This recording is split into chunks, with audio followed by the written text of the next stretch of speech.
आइए अब बात करते हैं देश भर की तमाम बड़ी खबरों में एक नज़र डालते हैं। 500% टैरिफ की धमकी। यूनाइटेड स्टेट्स की ट्रेजरी सेक्रेटरी स्कॉट बेसेंट ने कहा कि यदि कोई देश विशेषकर चीन रूस से तेल खरीदे तो उस देश के अमेरिकी आयात पर 500% तक के टैरिफ लगाया जा सकता है। यानी अगर चीन रूस से तेल खरीदता रहे तो अमेरिका इतना भारी टैरिफ लगाने का विचार कर सकता है कि चीन की अमेरिकी व्यवसायिक गतिविधियों पर बहुत बड़ा आर्थिक प्रभाव पड़े। चीन ने भी प्रतिक्रिया देते हुए कहा कि ऐसी दादागिरी नहीं चलेगी। ट्रंप ने अपने एक बयान में कहा है कि पीएम मोदी ने मुझे भरोसा जताया है कि अब वो रूस से तेल नहीं खरीदेंगे। तो उनके इस बयान पे भारतीय विदेश मंत्रालय ने बयान दिया है कि पीएम मोदी और ट्रंप के बीच ऐसी कोई बातचीत नहीं हुई है। ट्रंप और मोदी के बीच ऐसी किसी भी बातचीत का कोई भी जानकारी नहीं है। अमेरिकी राष्ट्रपति के बयान पर बोले MEA। ट्रंप की ये बात जब मीडिया में आई तो उसके बाद राहुल गांधी ने भी बोला कि रूस से तेल नहीं खरीदेगा भारत। तो क्या भारत अमेरिका से डर गया? तो इस पर विदेश मंत्रालय ने उनको जवाब देते हुए कहा कि राष्ट्र के हित की सुरक्षा सबसे पहले है। ट्रंप अगर भारत को जरूरत है तो भारत रूस से तेल खरीदता रहेगा। और इस तरह के कोई भी किसी भी ट्रंप के दावे को उन्होंने पूरी तरह से खारिज कर दिया है। चलिए बढ़ते हैं अगली खबर की ओर। GTRI रिपोर्ट के अनुसार भारतीय निर्यात अमेरिका को मई 2025 में लगभग USD 8.8 बिलियन था, लेकिन सितंबर 2025 में यह घटकर USD 5.5 बिलियन का हो गया। इस तरह मात्र 4 महीने में निर्यात में 37.5% की गिरावट दर्ज की गई है। गिरावट विशेष रूप से निजी में जोरदार रही। वस्त्र में, रत्न और आभूषण में, इंजीनियरिंग वस्तु में, रसायन आदि भी प्रभावित हुई। रिपोर्ट यह भी कहती है अमेरिका सरकार द्वारा लगाए गए 50% टैरिफ इस गिरावट का मुख्य कारण रहा है। चलिए बढ़ते हैं अगली खबर की ओर। ऐसी खबरें हैं कि केंद्रीय राज्य मंत्री जितिन प्रसाद, इलेक्ट्रॉनिक्स और सूचना प्रौद्योगिकी तथा वाणिज्य और उद्योग मंत्रालय उत्तराखंड AI इम्पैक्ट समिट का उद्घाटन 17 अक्टूबर 2025 को देहरादून में करेंगे। चलिए बढ़ते हैं अगली खबर की ओर। गुरुवार को गुजरात के 16 मंत्रियों ने मुख्यमंत्री भूपेंद्र पटेल को अपना इस्तीफा दे दिया। मुख्यमंत्री पटेल की वर्तमान सरकार में बने हुए हैं, उनका इस्तीफा नहीं दिया गया है। यह कदम राज्य सरकार में बड़े फेरबदल की तैयारी के हिस्से के रूप में लिया गया है। नई कैबिनेट का शपथ समारोह संभवतः गुप्त समय पर शुक्रवार को दूसरा होगा। इस टोकन या रणनीतिक में बदलाव को गुजरात में आगामी लोकल चुनावों और 2027 में विधानसभा चुनावों की तैयारियों को जोड़कर देखा जा रहा है।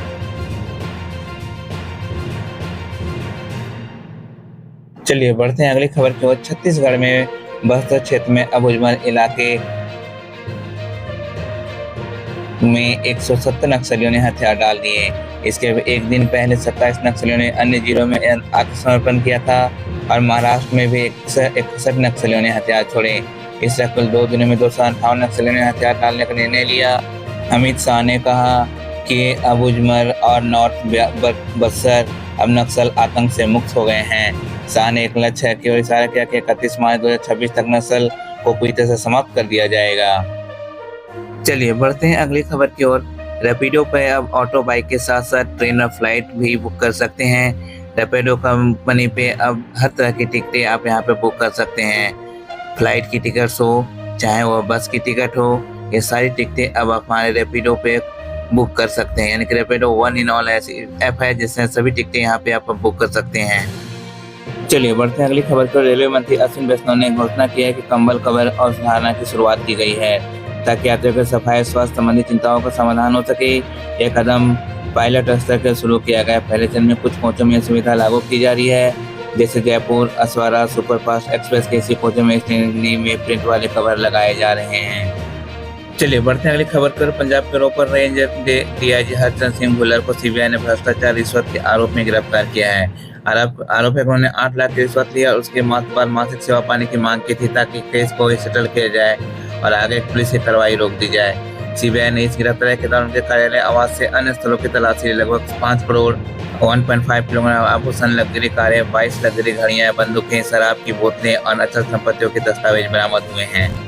चलिए अब बढ़ते हैं अगली खबर की ओर। ऐसी खबरें कि नारायण मूर्ति और सुधा मूर्ति ने कर्नाटक में जारी जातीय आधारित सामाजिक और शैक्षणिक सर्वेक्षण में भाग लेने से इनकार कर दिया है। मूर्ति दंपति ने आकर वह किसी पिछड़ी जाति से नहीं है, इसलिए वे सर्वेक्षण में हिस्सा लेने उनकी कोई जरूरत नहीं है। चलिए बढ़ते हैं अगली खबर की ओर। प्रधानमंत्री नरेंद्र मोदी ने 16 अक्टूबर 2025 को आंध्र प्रदेश के कुर्नूल में लगभग 13,430 करोड़ की लागत वाली विभिन्न विकास परियोजनाओं का उद्घाटन और शिलान्यास किया। इस परियोजना का उद्देश्य राज्य की बुनियादी ढांचे को सुदृढ़ करना, औद्योगिक विकास को बढ़ावा देना और रोजगार सृजन को प्रोत्साहित करना है। प्रधानमंत्री मोदी ने ये कहा जो विकसित भारत का योजना को ध्यान में रखते हुए लेकर ये सारी परियोजनाओं का उद्घाटन कर रहे हैं।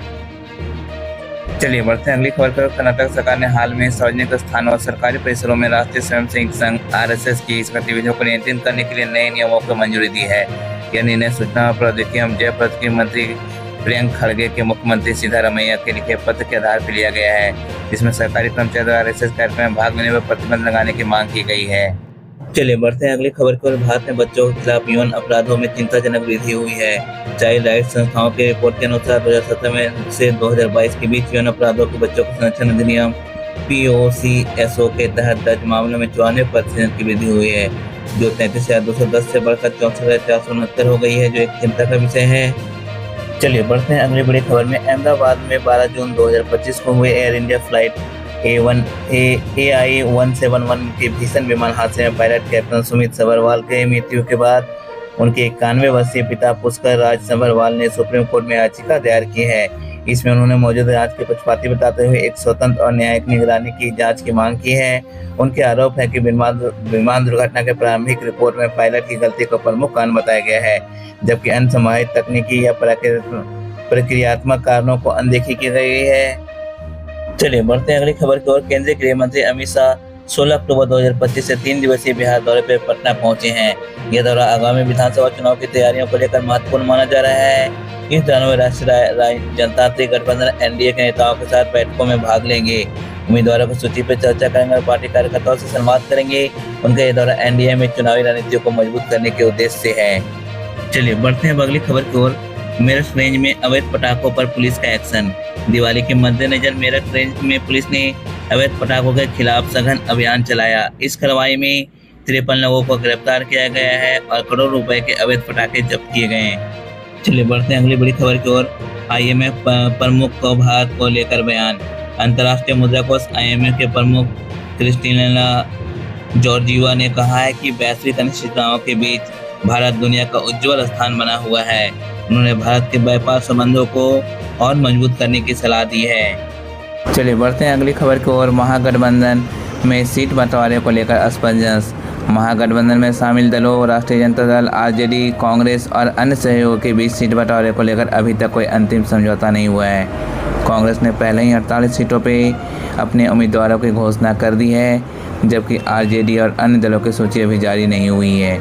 इस स्थिति में गठबंधन के भीतर असमंजस की स्थिति उत्पन्न कर दी है। चलिए बढ़ते हैं अगली बड़ी खबर की ओर।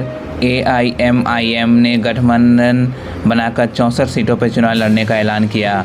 ऑल इंडिया मजलिस इत्तेहादुल मुस्लिमीन AIMIM ने ग्रेट डेमोक्रेटिक अलायंस GDA का गठन किया, जिसमें AIMIM, आज़ाद समाजवादी पार्टी ASP और अपना जनता पार्टी AJP शामिल हैं। यह गठबंधन आगामी बिहार विधानसभा चुनाव में 64 सीटों पर चुनाव लड़ेगा। AIMIM 35, ASP 25 और AJP 4 सीटों पर चुनाव लड़ेंगी। गठबंधन का उद्देश्य सामाजिक न्याय और समानता को बढ़ावा देना है। चलिए बढ़ते हैं अगली बड़ी खबर की ओर। कांग्रेस ने 48 उम्मीदवारों की सूची जारी की। कांग्रेस पार्टी ने बिहार विधानसभा चुनाव के लिए अपनी पहली सूची जारी की है, जिसमें 48 उम्मीदवारों के नाम शामिल हैं। इस सूची में पार्टी के प्रदेश अध्यक्ष राजेश राम को कुटुंबा से और विधायक दल का नेता शकील अहमद खान को कदवा से उम्मीदवार घोषित किया गया है। हालांकि महागठबंधन में सीट बंटवारे को लेकर अभी तक कोई अंतिम समझौता नहीं हुआ है। चलिए बढ़ते हैं अगली खबर की ओर। LJP रामविलास ने 29 सीटों पर उम्मीदवारों की घोषणा की। लोक जनशक्ति पार्टी रामविलास ने राष्ट्रीय जनतांत्रिक गठबंधन NDA के तहत 29 सीटों पर अपने उम्मीदवारों की घोषणा की है। पार्टी ने 6 महिला और 10 उच्च जाति के उम्मीदवारों को टिकट दिया है। इसमें राजपूत, यादव, पासवान, भूमिहार, ब्राह्मण, मुस्लिम और अन्य समुदाय के उम्मीदवार शामिल हैं। पार्टी का उद्देश्य सामाजिक समरसता और समावेशिता को बढ़ावा देना है। चलिए बढ़ते हैं अगली बड़ी खबर की ओर। पूर्व आरजेडी विधायक ने पार्टी से इस्तीफा दिया। भोजपुर जिले के बारहारा विधानसभा क्षेत्र के पूर्व आरजेडी विधायक सरोज यादव ने पार्टी से इस्तीफा दे दिया है। उन्हें आगामी विधानसभा चुनाव के लिए टिकट नहीं दिया गया था, जिसके कारण उन्होंने नाराजगी जताई। उन्होंने आरोप लगाया कि पार्टी ने वफादार कार्यकर्ताओं को नज़रअंदाज किया और बाहरी उम्मीदवारों को प्राथमिकता दी। उम्मीद की जा रही है कि वह निर्दलीय उम्मीदवार के रूप में चुनाव मैदान में उतरेंगे। चलिए बढ़ते हैं अगली खबर की ओर। सुप्रीम कोर्ट के चीफ जस्टिस पर जूता फेंकने वाले वकील पर कार्रवाई की जाएगी। 6 अक्टूबर 2025 को सुप्रीम कोर्ट के एक वकील राकेश किशोर ने chief justice of CJI BR Gavai पे जूता फेंकने का प्रयास किया। हालांकि सुरक्षा कर्मियों ने समय रहते उसे पकड़ लिया और कोई शारीरिक नुकसान नहीं हुआ। इस घटना के बाद वकील राकेश कुमार के खिलाफ कर्नाटक के मैसूर में FIR दर्ज कराई गई। इसमें भारतीय दंड संहिता के धारा 132 और 133 के तहत मामला दर्ज किया गया। इस घटना के बाद कई मंत्रियों ने इस पे अपनी नाराज़गी जाहिर की। वहीं इस घटना के बाद वकील राकेश किशोर के bar council of India BCI से निलंबित कर दिया गया है। उन्होंने इस कृत्य के लिए कोई पछतावा नहीं जताया और इसे अपनी व्यक्तिगत भावना के रूप में बताया है। चलिए बढ़ते हैं अगली खबर की ओर। भारत ने 16 अक्टूबर 2025 को एक ऐतिहासिक उपलब्धि हासिल की, जब भारतीय वायुसेना ने 32,000 फीट की ऊंचाई पे DRDO द्वारा विकसित स्वदेशी सैन्य पैराशूट प्रणाली का सफल परीक्षण किया। यह परीक्षण भारतीय रक्षा प्रौद्योगिकी में आत्मनिर्भरता की दिशा में एक महत्वपूर्ण कदम है। MCPS भारतीय सशस्त्र बलों द्वारा उपयोग में लाए जाने वाले एकमात्र पैराशूट प्रणाली है जिसे 25,000 फीट की अधिक ऊंचाई पर तैनात किया जा सकता है। इस परीक्षण में भारतीय वायुसेना के टेस्ट जंपर्स 32,000 फीट की ऊंचाई से फ्री फॉल जंप किया, जिसमें MCPS का उपयोग किया गया। इस परीक्षण ने प्रणाली की उच्च ऊंचाई पर विश्वसनीयता प्रभावशीलता को सिद्ध किया। रक्षा मंत्री राजनाथ सिंह ने इस उपलब्धि पे DRDO, भारतीय वायुसेना और औद्योगिक भागीदारों को बधाई दी। इस भारत को स्वदेशी रक्षा निर्माण पारिस्थितिकी तंत्र को मजबूत करने की दिशा में एक महत्वपूर्ण मील का पत्थर बताया। चलिए बढ़ते हैं अगले खबर की ओर। दिल्ली सरकार दीपावली के बाद वायु प्रदूषण से निपटने के लिए कृत्रिम बारिश क्लाउड सीडिंग की योजना बना रही है।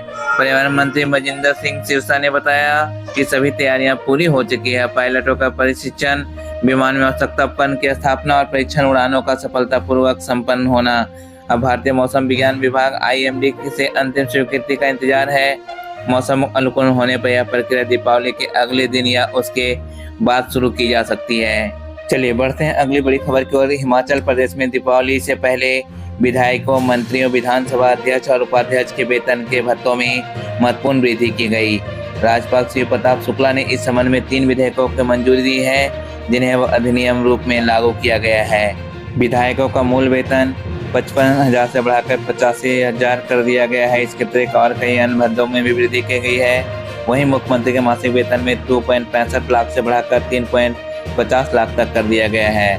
और विधानसभा के अध्यक्ष और उपाध्यक्ष का वेतन भी मासिक वेतन 80,000 से बढ़ाकर 95,000 कर दिया गया है, जबकि उपाध्यक्ष का वेतन 75,000 से बढ़ाकर 92,000 कर दिया गया है। चलिए बढ़ते हैं अगली खबर की ओर। पंजाब सरकार ने सिखों के 9वें गुरु श्री तेग बहादुर जी के 350वें शहीदी दिवस के उपलक्ष्य में भव्य और ऐतिहासिक आयोजन की योजना बनाई है। मुख्यमंत्री भगवंत सिंह मान ने इस अवसर पर भारत की राष्ट्रपति द्रौपदी मुर्मू और प्रधानमंत्री नरेंद्र मोदी को औपचारिक निमंत्रण भेजा है, ताकि वे ऐतिहासिक दिन में शामिल होकर गुरु तेग बहादुर जी की शहादत को श्रद्धांजलि अर्पित करें। चलिए बढ़ते हैं अगली खबर की ओर। दीपावली के अवसर पर भारत भर में नकली और मिलावटी मिठाइयों के खिलाफ खाद्य सुरक्षा विभाग ने व्यापक अभियान चलाया। इस दौरान कई राज्यों में मिठाई दुकानों में डेयरी और खाद्य उत्पादों के प्रति स्थानों पर छापेमारी की गई। उत्तर प्रदेश में खाद्य सुरक्षा एवं औषधि प्रशासन FSDA ने 8 से 17 अक्टूबर तक विशेष अभियान चलाया। इस दौरान 4,621 स्थानों पर निरीक्षण किया गया, 2,085 जगहों पर छापेमारी की गई और 2,853 खाद्य पदार्थों के नमूनों की जांच की गई। इस परिणाम स्वरूप 2,993 क्विंटल मिलावटी खाद्य सामग्री जब्त की गई, जिसकी अनुमानित कीमत 3.88 करोड़ है। इनमें से 1155 क्विंटल सामग्री जिसकी कीमत 1.75 करोड़ थी, खाने योग्य न होने का नष्ट कर दी गई। उत्तर प्रदेश के अन्य जिलों में भी छापेमारी की गई। साथ ही साथ ग्रेटर नोएडा में भी कार्रवाई की गई। मध्य प्रदेश में भी छापेमारी में 13,890 किलो मिलावटी खाद्य पदार्थ की सामग्री जब्त की गई है। दोस्तों, आप लोगों से भी अनुरोध है कि इस दीपावली में मिलावटी मिठाइयाँ खाने से बचें और इस चीज़ का खासा ध्यान रखें। और साथ ही साथ हमें कमेंट बॉक्स में ज़रूर बताएं अगर आपके पास में कहीं मिलावट हो रही हो, कि आपके पास कहीं मिलावट की वजह से घटना देखने को मिली, तो कमेंट बॉक्स में ज़रूर बताएं। चलिए बढ़ते हैं अगली खबर की ओर। हरियाणा एपेक्स सोसाइटी में हिंदू रीति रिवाजों से हुआ उनकी अस्थियों का विसर्जन। परिवार ने हरिद्वार में विसर्जित की अस्थियां। 51 मेंबर कमेटी की मीटिंग, परिवार भी होगा इसमें शामिल। चलिए बढ़ते हैं अगली खबर की ओर। रोहतक के एएसआई संदीप पंचतत्व में हुए विलीन। अंतिम संस्कार में चार मंत्री रहे मौजूद, डीजीपी भी रहे मौजूद। खट्टर बोले पत्नी को नौकरी, बच्चों का खर्च उठाएगी सरकार। चलिए बढ़ते हैं अगली खबर की ओर। इन दिनों अभी श्रीलंका के प्रधानमंत्री भारतीय दौरों पे हैं और यहाँ पे वो कई कार्यक्रमों को भी संबोधन कर रही हैं। चलिए बढ़ते हैं अगली खबर की ओर। नेपाल के पश्चिमी क्षेत्र में 16 अक्टूबर 2025 को तड़के 1:08 4.9 तीव्रता का भूकंप आया, जिसका केंद्र बझंग जिले के दंतोला क्षेत्र में था। यह झटका बझंग के अलावा बाजपुरा, बतौड़ी और दार्चुला जिलों में भी महसूस किया गया, जिससे स्थानीय निवासियों में दहशत फैल गई और लोग घरों से बाहर निकल आए। चलिए बढ़ते हैं अगली खबर की ओर। रक्षा मंत्री राजनाथ सिंह ने 15 अक्टूबर 2025 को नई दिल्ली में ब्राजील के उपराष्ट्रपति और रक्षा मंत्री से मुलाकात की। इस बैठक में दोनों देशों के बीच रक्षा सहयोग को और मजबूत करने के उपायों पर चर्चा की गई। चलिए बढ़ते हैं अगली खबर की ओर। भारत से कनाडा और अमेरिका जाने वाले छात्रों की संख्या 2025 में भारी गिरावट आई, जो वैश्विक शिक्षा प्रवृत्तियों में एक महत्वपूर्ण बदलाव को दर्शाता है। अब छात्र जर्मनी, आयरलैंड और दुबई जैसे जगहों पर रुख कर रहे हैं। चलिए बढ़ते हैं अगली खबर की ओर। गाजा पट्टी में हालात बेहद गंभीर हो गए हैं। हमास ने हाल में ही सरेआम नागरिकों की हत्या की है, जो युद्ध अपराधों की श्रेणी में आता है। मध्य अक्टूबर 2025 में गाजा सिटी के सबरा और औलाजदा इलाकों में हमास ने 33 से अधिक नागरिकों को देशद्रोह में के आरोप में सरेआम गोली मारकर हत्या कर दी। इनमें से कुछ हत्याओं का वीडियो सामने आया है। चलिए बढ़ते हैं अगली बड़ी खबर को। सीरियाई नेता ने राष्ट्रपति पुतिन से की मुलाकात। ये दोनों नेता पहली बार एक दूसरे के आमने सामने हैं। चलिए बढ़ते हैं अगली बड़ी खबर की ओर। सीमा पर ताजा झड़पों के बाद तालिबान अफगान सुरक्षा बलों की ओर से पाकिस्तान पर जवाबी कार्रवाई की खबरें आई सामने। झड़पों के दौरान कुछ सैनिकों के हताहत और घायल होने की सूचना है। सोशल मीडिया और स्थानीय मीडिया में से कई फोटो वीडियो पर वायरल है, जिनमें तालिबान लड़ाकों ने कथित रूप से पकड़े पाकिस्तानी सैनिकों के वर्दियां, पैंट और कुछ हथियार सार्वजनिक जगहों पर लटका कर जश्न मनाते हुए दिखे। इन छवियों में वीडियो को प्रमाणित कर दावे विविध हैं, लेकिन कई प्रमुख समाचार संगठनों ने भी इन्हें कवरेज किया है। चलिए बढ़ते हैं खबर की ओर। केंद्रीय अन्वेषण ब्यूरो सीबीआई ने विदेश में छिपे खबरों को पकड़ने के प्रत्यारोपण में तेजी लाने के लिए ग्लोबल ऑपरेशन ग्लोबल सेंटर की तैनाती का ऐलान किया है। इस वर्ष के पहले 9 महीने में एजेंसी ने कुल 189 इंटरपोल नोटिस जारी किए, जिनमें 89 रेड नोटिस के और 110 ब्लू नोटिस शामिल है। और इंटरपोल को नोटिस भेजने का और औसत समय घटकर लगभग 14 महीने से 3 महीने कर दिया गया है। यह पहल दिल्ली में आयोजित एक सम्मेलन के दौरान सार्वजनिक की गई, जिसका उद्घाटन गृह मंत्री श्री अमित शाह ने किया।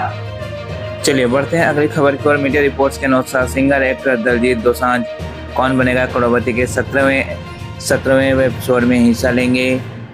और उन्होंने कहा कि इस दौरान अगर वो इसमें कोई भी राशि जीतते हैं तो इस राशि को वो पुरस्कार पंजाब बाढ़ पीड़ित लोगों को दान कर देंगे। चलिए बढ़ते हैं अगली खबर की ओर। नवी मुंबई के municipal school number 102 sector 4 Nehru में शहर का पहला सिग्नल स्कूल खोला गया। इसका लक्ष्य उन बच्चों को स्कूल में शिक्षा देना जो पहले ट्रैफिक सिग्नल पर माला, फूल, छोटे सामान बेचते या भीख मांगते थे। इसे नियमित स्कूल परिसर में चलाया जा रहा है ताकि बच्चों को साधारण स्कूल का पाठ्यक्रम, पोषण और सुरक्षा मिले। बढ़ते हैं अगली बड़ी खबर पर। दिवाली के समय विशेष रूप से अंधविश्वास के चलते उल्लू की तस्करी बढ़ जाती है, क्योंकि उल्लू को देवी लक्ष्मी की सवारी माना जाता है। ऐसा माना जाता है कि इनसे लोगों के धन की वृद्धि होती है। इस कारण उत्तराखंड में अभी उल्लू की तस्करी काफ़ी संख्या में बढ़ चुकी है और तस्करी को रोकने के लिए हाई अलर्ट जारी किया गया है। चलिए दोस्तों बढ़ते हैं अगली खबर की ओर और मौसम का कुछ हाल जान लेते हैं। आज का मौसम का हाल अभी धुंधली धूप और तापमान लगभग 25 डिग्री सेंटीग्रेड तक रहने का अनुमान है। दिन के दौरान तापमान धीरे धीरे बढ़ेगा और दोपहर के बाद यह 30 से 31 डिग्री सेंटीग्रेड तक पहुंच सकता है। शाम की धूप हल्की हो जाएगी तथा रात में मौसम सुहावना रहेगा। तापमान लगभग 24 से 25 डिग्री सेंटीग्रेड तक नीचे आ जाएगा। शाम रात में हल्की धुंध कोहरे जैसे माहौल बने रह सकते हैं। चलिए बढ़ते हैं अगली खबर की ओर। आज देखते हैं सोना चांदी की कीमतों पर क्या रहा है इसका असर। सोने की कीमत MCX पर अक्टूबर अनुबंध की कीमत 1,13,986 रुपए प्रति 10 ग्राम तक चली गई थी। चांदी की कीमत उसी अवधि में चांदी की कीमत 1,35,255 रुपए प्रति किलोग्राम तक पहुंची। अन्य न्यूज रिपोर्ट के अनुसार चांदी ने घरेलू स्तर पर एक नया रिकॉर्ड बनाया, 1,31,900 प्रति किलोग्राम तक पहुंचने की खबरें हैं। सोने की कीमत भी बढ़ जारी है। कुछ शहरों में 10 ग्राम सोने की दर 1,12,750 तक पहुंच गई है। चांदी की ऑनलाइन रेटिंग साइट पर आज चांदी की कीमत 1,89,000 प्रति किलोग्राम दर्ज की गई है। चलिए बढ़ते हैं अगली खबर की ओर। भारतीय नौसेना को मिलेगी नई ताकत। कोचिन शिपयार्ड शनिवार को लॉन्च करेगा एंटी सबमरीन वारफेयर क्राफ्ट समेत 3 पोत। इससे नौसेना की ताकत और भी ज्यादा बढ़ेगी। इसके साथ ही मुख्य समाचारों का सिलसिला हमारा यहीं समाप्त होता है दोस्तों। आशा करता हूँ आप लोगों को ये समाचार काफी अच्छे लगे हों। इसी तरह के देश दुनिया की तमाम बड़ी खबरों, मुख्य समाचार, ताजा अपडेट्स, सोने चांदी के भाव, शेयर मार्केट का अपडेट और नौकरी संबंधी अपडेट पाने के लिए अभी हमारे चैनल SPTV2 को ऑफिशियल को सब्सक्राइब करें और SPTV2 ऑफिशियल को सब्सक्राइब करने के साथ साथ बेल आइकन को जरूर प्रेस कर दें ताकि जो भी वीडियो मैं लेकर आऊँ उसकी नोटिफिकेशन आप तक आती रहे और आप लोगों को हमारी हर वीडियो का आनंद लेते रहें। इसके साथ ही साथ आप सभी को हमारी ओर से दीपावली की ढेरों सारी शुभकामनाएं।